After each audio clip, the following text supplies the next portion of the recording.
Okay, so I'll start off. So firstly, thank you for inviting me to share my work with from my team at the Institute of Data Science of the National University of Singapore. I'm a PhD student at the Institute, and we worked on this FinCausal 2021 shared task, and our paper is titled Dependency Tree and Graph Neural Network for Better Cause-Effect Span Detection. So if you could go to the next slide.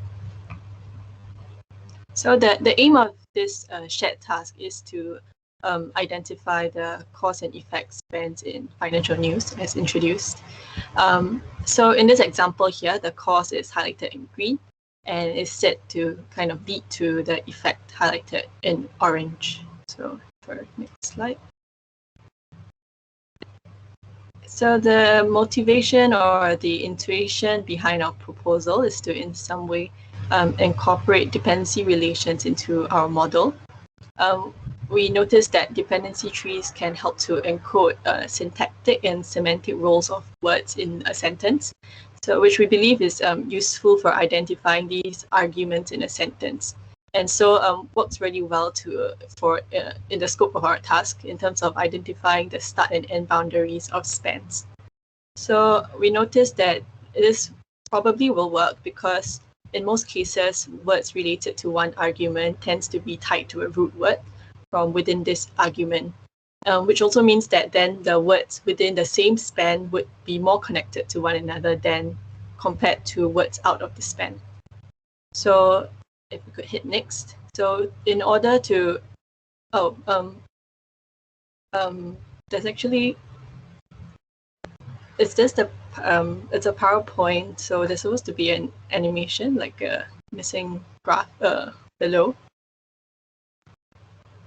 Are you able to show it? Yep, this. So yeah, so in order to kind of convert this sentence into a graph, so that we could parse it into our neural network, we did the following. So after this sentence is parsed through a dependency parser, we get the text as follows, and then we convert this sentence into a directed graph, where the nodes are these token features and the edges are the directed connections pointing head to tail tokens. So in this example here, we show the root word is actually traded within the cause span. And so it also has, you notice that it has many edges kind of pointing outwards from its node to other tail words. So we can now go next slide. So in the next slide, we actually show two examples where on the left, this cause is followed by the effect, and on the right, the effect is followed by the cause in terms of the order within the sentence.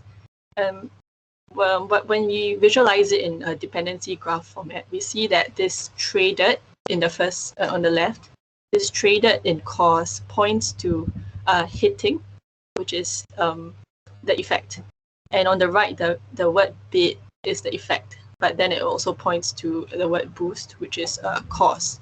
So no, the dependency tree does not always point in a cause to effect direction, and so actually the edges purely depend on dependency relations.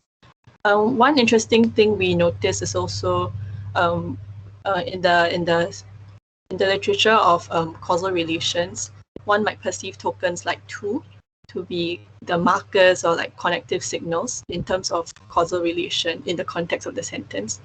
So in such sentences, usually these signals kind of lie between the cause and effect spans.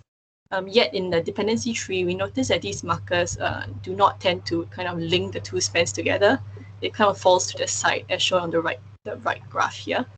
And it almost seems as if these signals are inconsequential. So next slide.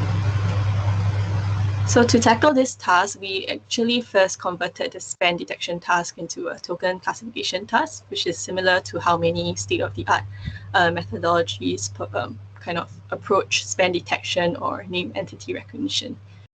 We included the BIO format, which stands for begin, inside, and outside, in our labels so that we can better identify the start of the spans.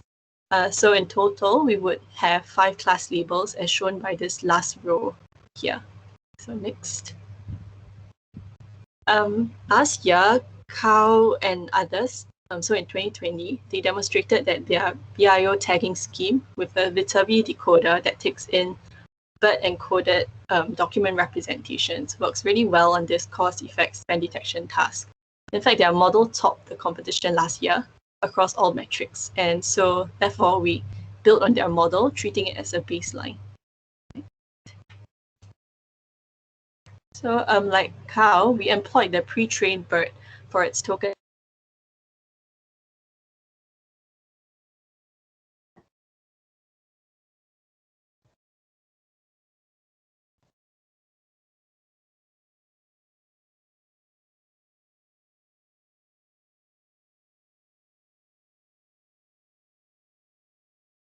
Yeah, so I was saying Cow and others showed in their paper, which we reconfirm in our experiments, that parts of speech features included in the neural network does not improve performance in their model. However, when we include these parts of speech features in our model, we found that it was helpful. So in the next slide, I hope it didn't disconnect too badly. So actually our key contribution is the inclusion of this graph neural network module that encodes dependency relations to create meaningful graph embeddings. We believe that this incorporation of helps the model better identify these argument spans as mentioned. So our GNN is comprised of two convolutional layers for message parsing across dependency relations that are up to 2 steps apart. So next slide. So conceptually, actually this means that every node in a sentence kind of has its own architecture or computation graph. A well-connected node would then have kind of a wider graph. And in our proposed model, the nodes are token features that take in the concatenation of the BERT and parts of speech embeddings. Specifically, we use the Specifically, we use the Sage convolutional operator for its ability to include node features and generate embeddings by aggregating a node's neighboring information. So the reason why we use these GCN methods is because it's able to work on new and unseen graphs, which then works in our case of unseen test sets. And it can do so because it performs parameter sharing across these nodes. And as a side point, you can also notice that the features here are taken in independently of their spatial locations, which means, in other words, that the index of the tokens in terms of the sentence order is actually not recognized within these GCNs. So next slide. So to somewhat account for these the lack of sequential nature in a sentence, we include a BILSTM layer to capture the long-term contextual dependencies in the forward and backwards order onto the graph embeddings. So next. So finally, our graph representations are then concatenated with the BERT and parts of speech embeddings. And the final representations have a feature dimension size that is the sum of its parts, as shown here. And these embeddings are then fed into a linear layer for token classification. And in evaluation, the Viterbi decoding algorithm is applied. And since true cause and effect spans are consecutive sequences, but the token classifications from this neural network setup can produce non-consecutive sequences, we believe the Viterbi algorithm serves as a forward error correction technique, and it's actually an important element for the success of this pipeline. Next. So we will now discuss our results in the next slide. So we find that although fluctuations in the performance for our models were kind of minor during cross-validation evaluations, as shown by these blue bars here, they were large in competition results, which is shown by the orange bars. And between the two investigated BERT models, the BERT large case outperforms the BERT base case by a small amount in cross-validation, but then it kind of outperforms by a significant amount during testing across all metrics, but we only show the F1 scores on this slide. And with the BERT large case model, the proposed model achieved an F1 score of 95.57%, during the competition, which is an improvement from the baseline by a magnitude of 1.92%. So in the next slide, we investigate the importance of each component of our proposed model. We do so by conducting some ablation studies that involve the removal of these components from our model. In the first kind of experiment, could you click, because there's so many lines, so could you click on, could you hit the, yeah, so as briefly mentioned earlier, here we are investigating the kind of the importance of the parts of speech features, and we mentioned earlier that parts of speech in the baseline was not helpful in terms of F1 score. So when you compare the rows 1 and 3 here, you can see that the F1 score is actually poorer once you add in the parts of speech features. But this is not true for our proposed model. And in fact, adding parts of speech features in our proposed model improved performance in F1, as shown when you were to compare these row 2 and the last row indicated by the arrow, which indicates our proposed full model. Yeah, in the next kind of experiment, we are comparing, we ran a model that takes in nodes with no features at all. Or in other words, every node is actually just represented by a dummy 1 value. This experiment shows that the performance became consistently worse off than proposed for all metrics. And in fact, even worse off than the baseline, suggesting that actually the information, or rather the informative node features, are important to include in our GNN for successful performance. Lastly, we also ran a model without this BILSTM layer that took in the GCN outputs, and demonstrate that without this layer, the model again performs poorly. Our hypothesis is that the BILSTM helps to align the graph embeddings into a sequential manner corresponding to the original token order. A simple example of why this might be important is shown in this graph or example introduced in the previous slides. So if you notice the punctuation full stop in this example has the target label of an effect, which in this case coincides with the immediate label of the word before it. But since the dependency tree attributes the full stop to the tail of the word traded, which is situated far away from it in the sentence, it might be harder for the model to kind of reconcile the sequential nature of the token labels without this BILSTM layer. So in the next, and this is my last slide, we actually have some time to review some qualitative examples when we compare the baseline performance against our proposed model. These examples were selected if one model exactly predicts the cause and effect spans correctly, while the other model predicts wrongly. So in the first example, the baseline predicts the accurate spans, while the proposed predicts wrongly.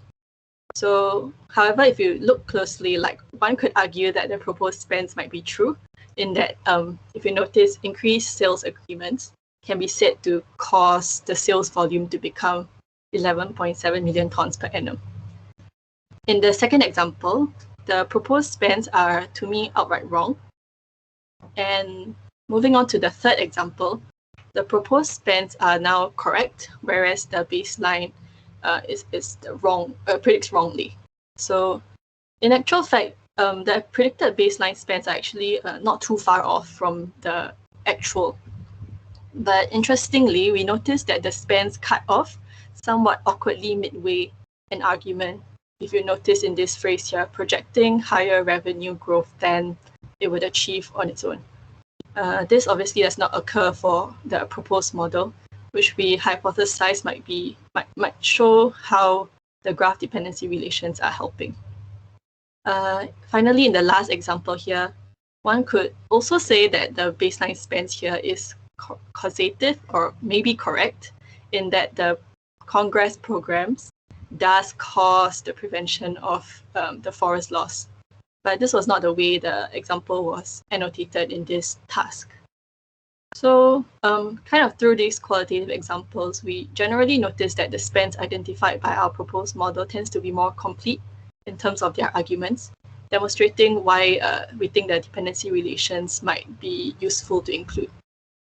Nevertheless, it was really hard to arrive at any one single concrete conclusion just based off these 4 examples.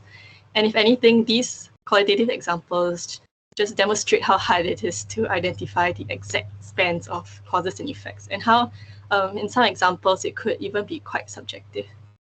And so I will now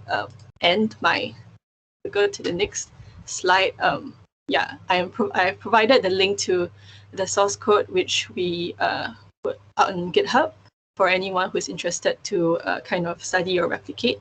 And if you have any comments or feedback, please, we can discuss now, or you could reach out to me through this email.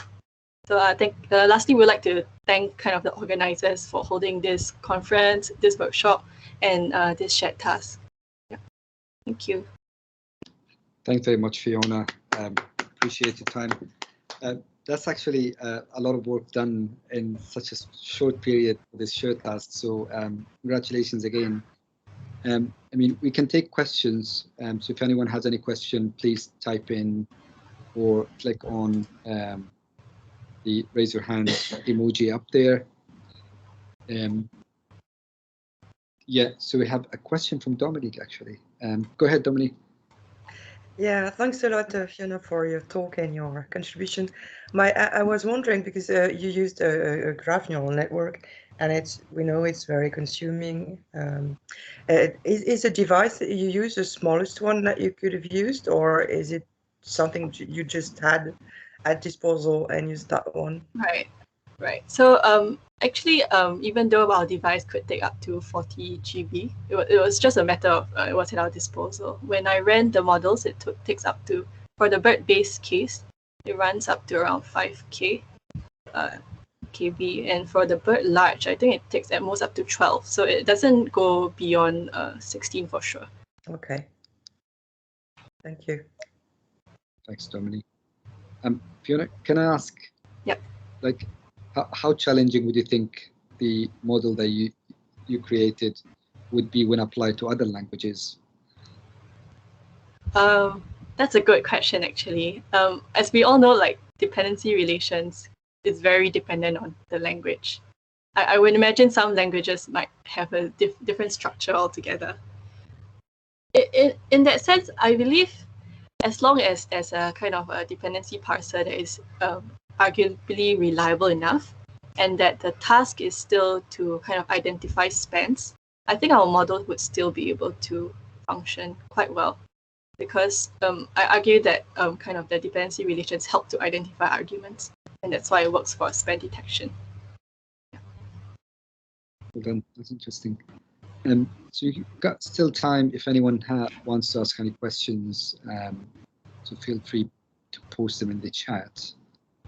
So while we do that, I think, yeah, we've got a question actually. So Paul Racing is asking, so following on Dominique's question, I'm thinking about yesterday's talk by Raymond. Don't know if you attended that. So he's asking, is this type of approach scalable to 4 million documents per day? Because that's what they've done yesterday in his talk. Is the question regarding kind of like training or regarding the prediction part? Because I believe in most, in a lot of these neural network models, it takes really long to train, but when it comes to prediction, it can be quite fast, in my opinion. If you need some tangible numbers, I mentioned in the appendix in my paper, so over 10 epochs, our code took only like, okay, not only, took 30 minutes to run to kind of train and predict for both models. Yeah. That's brilliant. Yep. Cool. So I'll give last chance for any questions if anyone wants to ask. But while we wait, I will stop the presentation and give the chance to the next speaker, which is going to be FinTalk, to load their slides. So I'm going to stop here. Okay, looks like we have no more questions. Fiona, thanks a lot again for for participating and for your time for the presentation. Excellent job. And congratulations again. Well done. Thank you.